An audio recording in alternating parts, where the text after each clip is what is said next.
The kitchen was quiet. So quiet you could hear the hum of the old fridge and, the soft tick-tock of the clock on the wall. Mum was at the sink. Her back was to me. She was washing the evening's dishes. Water swirled around the plates. Soap bubbles popped in the stillness. I sat at the big wooden table. My homework was spread out before me, but the words on the page were a blur, just a jumble of letters that made no sense. My thoughts were louder than the ticking clock, louder than the running water, a storm inside my head, a heavy feeling in my chest. I watched her hands move in the water, slow and steady, just like her. I took a deep breath.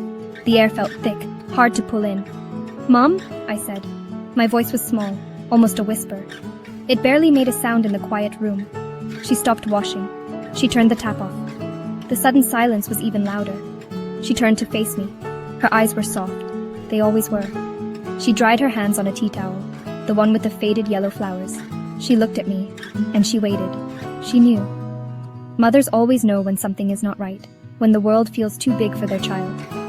She came and sat opposite me, at our table, the table where we ate dinner, where we did homework, where we told stories. She didn't say anything at first. She just looked at me. Her gaze was a warm blanket. It made me feel safe, safe enough to let the words out, the words I had been holding inside for so long, the ones that were stuck in my throat. I looked down at my hands. They were twisting a pen, round and round. I didn't know where to start, how to explain the mess of feelings inside me, the fear, the confusion, the feeling of being completely and utterly lost. "It's just," I started, and then stopped. The words were shy, hiding. "It's everything," I finally managed to say. My eyes stung with tears. I didn't want to cry. School, and thinking about what comes next. University, a job, all of it. I looked up at her. Her face was full of kindness. No judgment, just love. I feel like everyone else has a map, and I don't even know which way is north. The tears started to fall then, quietly. They slid down my cheeks, and I didn't try to stop them. Not this time, in the safety of our quiet kitchen, with my mum. My mum listened. She really listened. Not just with her ears, but with her whole self. Her eyes never left my face.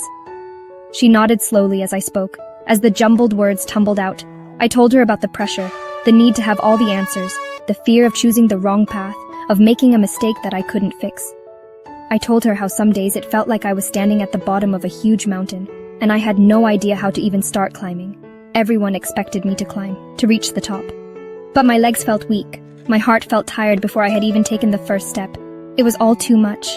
"I feel like I'm supposed to be someone," I explained, my voice shaky. "Someone who is smart and confident.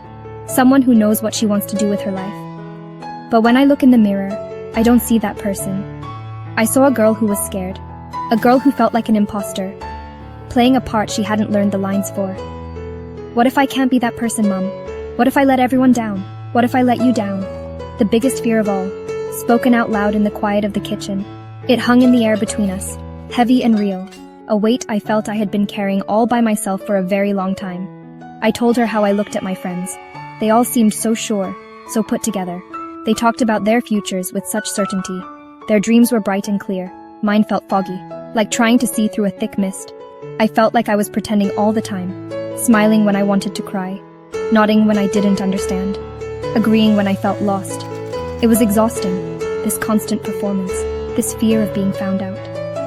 Found out as the girl who didn't have a clue, the one who was just drifting along hoping no one would notice she was lost at sea.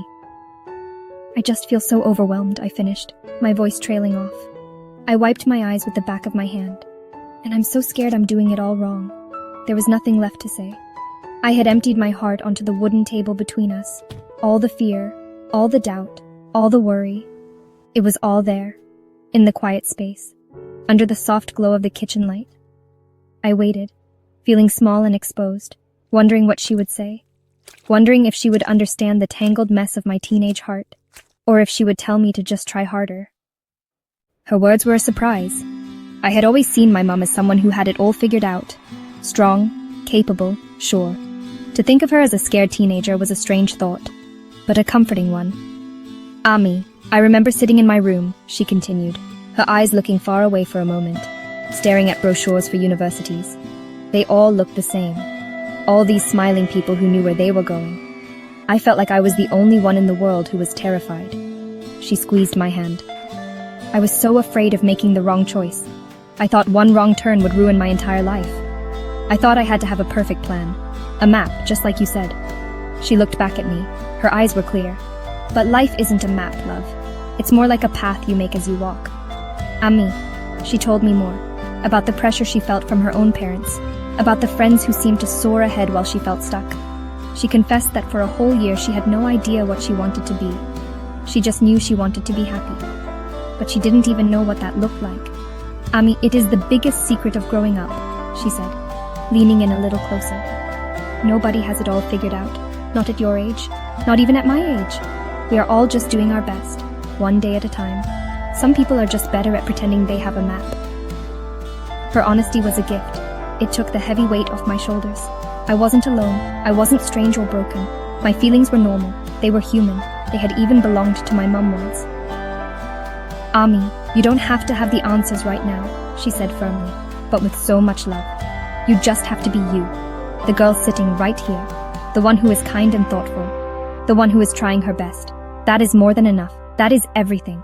Her words were like a light, chasing the shadows away, making the room feel brighter, warmer. I looked at her, really looked at her, and I saw the immense pride in her eyes.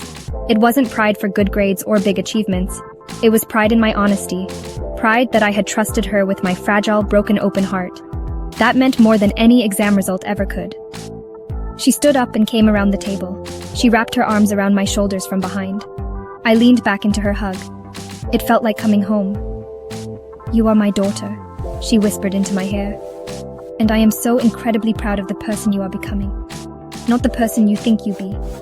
The person you are, right now, in this kitchen. Scared and confused and wonderful and all. Her hug was strong, a promise of support, a shield against the world. I closed my eyes and breathed in her familiar scent, a mix of soap and comfort and love. We'll figure it out together, she said, one step at a time, no map needed. I felt a smile touch my lips for the first time all evening. A real one.